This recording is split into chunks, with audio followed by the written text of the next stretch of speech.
السلام علیکم، آپ دیکھ رہے ہیں میرا یوٹیوب چینل کس دین ہسٹری۔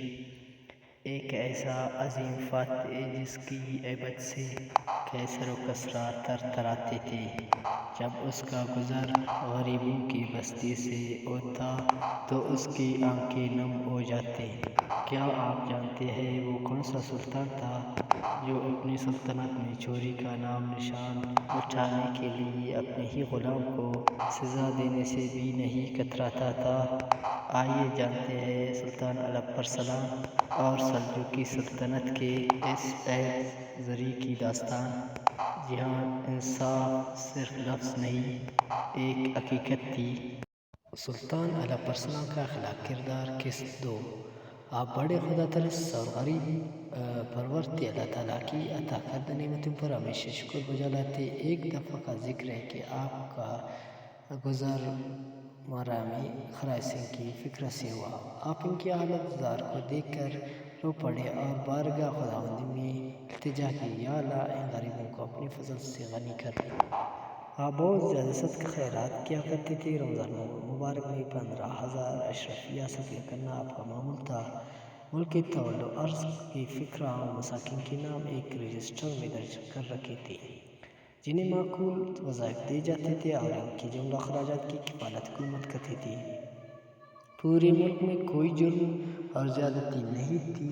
رعایا خوشحال تھی اور خراج کی حقیقی آمدنی کے علاوہ کسی سے کوئی ٹیکس وصول نہیں کیا جاتا تھا، اور سالانہ خراج یکبارگی لینے کے بجائے سال میں آدھا آدھا کر کے 2 مرتبہ لیا جاتا تھا، تاکہ لوگ آسانی سے خراج ادا کر سکیں۔ صدقہ وصول کرنے والے بعض عاملین نے اپنی خدمت میں ایک عریضہ لکھا، جس میں وزیر مملکت نظام الملک توسیع کی شکایت کی کہ ان کے پاس بہت زیادہ دولت ہے۔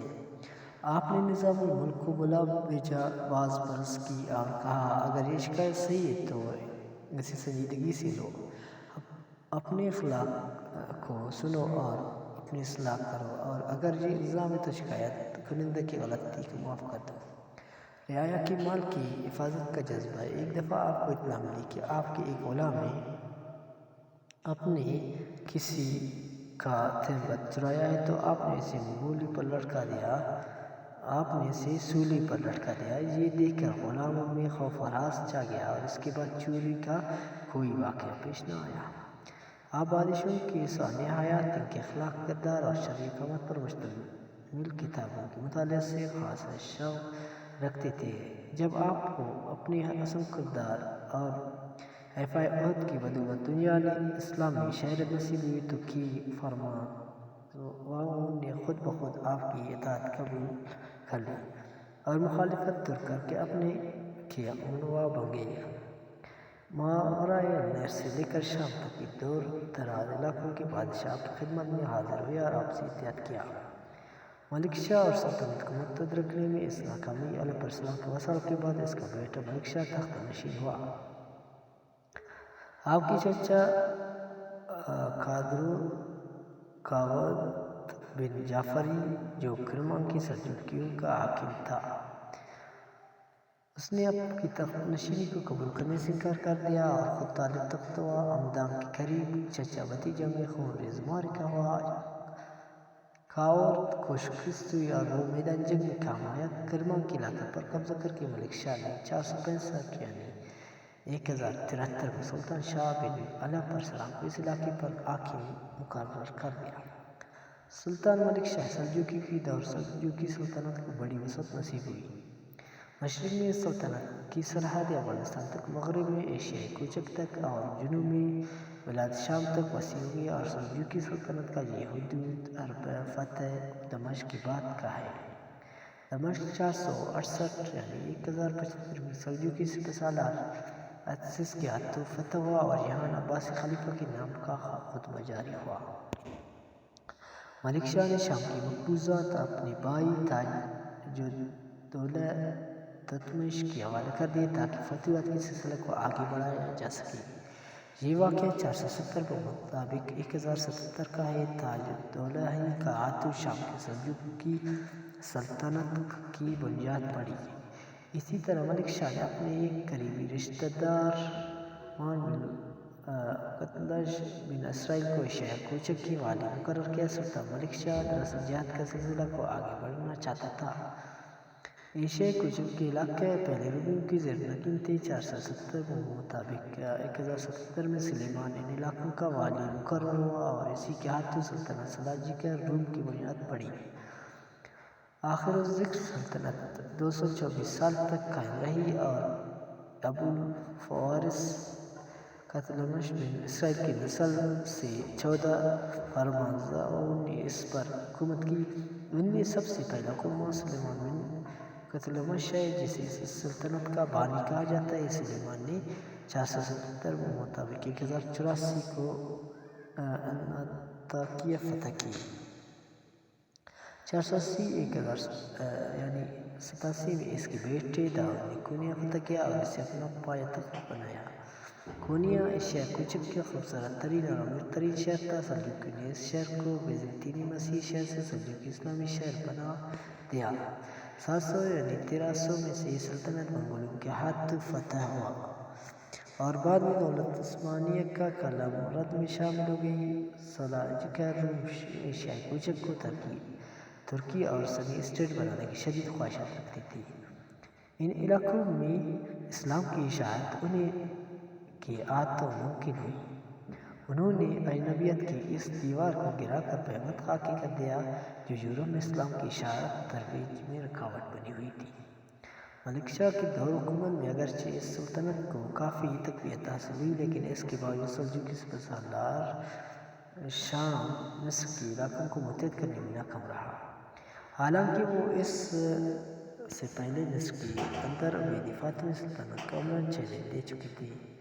جب عزیز نے مصر پر حملہ کیا تو بڑی مصری لشکر جس کی قیادت بدر جمالی کر رہا تھا، سے پہلے اسے عربوں کے ایک چھوٹے سے لشکر نے شکست سے دوچار کر دیا۔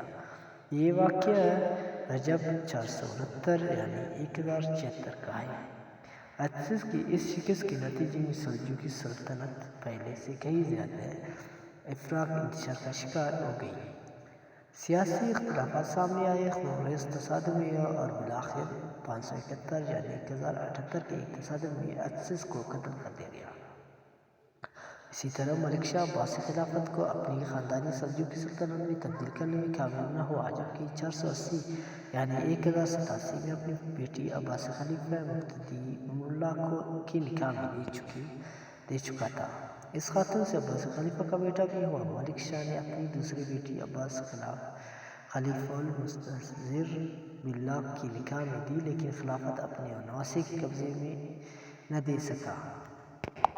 ملک شاہ کا وصال سلطان ملک شاہ فوت ہوا اور اس کی وفات کے ساتھ ہی قوت، طاقت اور مجد و بزرگی کا دور ختم ہو گیا، جو 3 سلجوقی بادشاہوں کا تغلق بیگ اعلیٰ برسران اور ملک شاہ سے چلا آ رہا تھا، اور جنگ و جدل اور زوال و انحطاط کا دور شروع ہو گیا۔ اعلیٰ برسران ملک شاہ کے دور میں ایک اور شخصیت جو بہت نمایاں ہوئی، نظام الملک توسیع کی شخصیت ہے، جو وزارت کے عہدے پر فائز رہے ہیں۔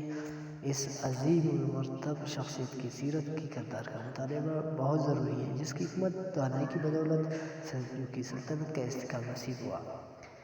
نظام الملک امام ذہبی اور ان کے بارے فرماتے ہیں: وزیر کبیر نظام الملک قوام الدین ابو علی حسن بن علی بن اسحاق توسی بڑے زیرک، معاملہ فہم، بیدار مغز، سعادت مند، دیندار اور باوقار انسان تھے۔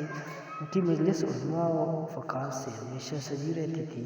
نظام الملک نے بغداد میں ایک بہت بڑی درسگاہ قائم کی، اسی طرح ایک درسگاہ نیشابورہ اور ایک طوس میں قائم کی۔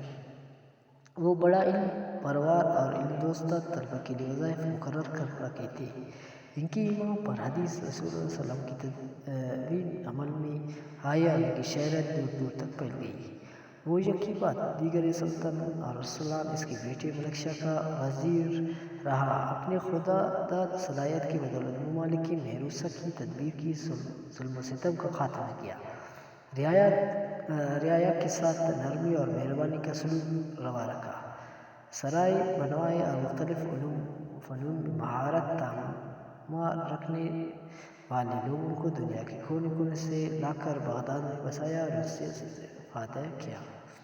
نظام الملک قیمہ پر ملک شانی پر اخلاق دیندار اور سلیمان سے سالاروں اور امیروں کے انتخاب کے آنے والے دنوں نے اس بات کی تصدیق کر دی کہ نظام الملک کی مشورہ سادہ واقعی یہ لوگ بڑے مناسب قائد تھے جن قائدین کا انتخاب عمل میں آیا، اور ان میں سے ایک قدیم نام آق سقر کا ہے جو نور الدین محمود کی جدہ امجد جو حلب دیار بکر اور جزیرہ کی فرمانروار ہے۔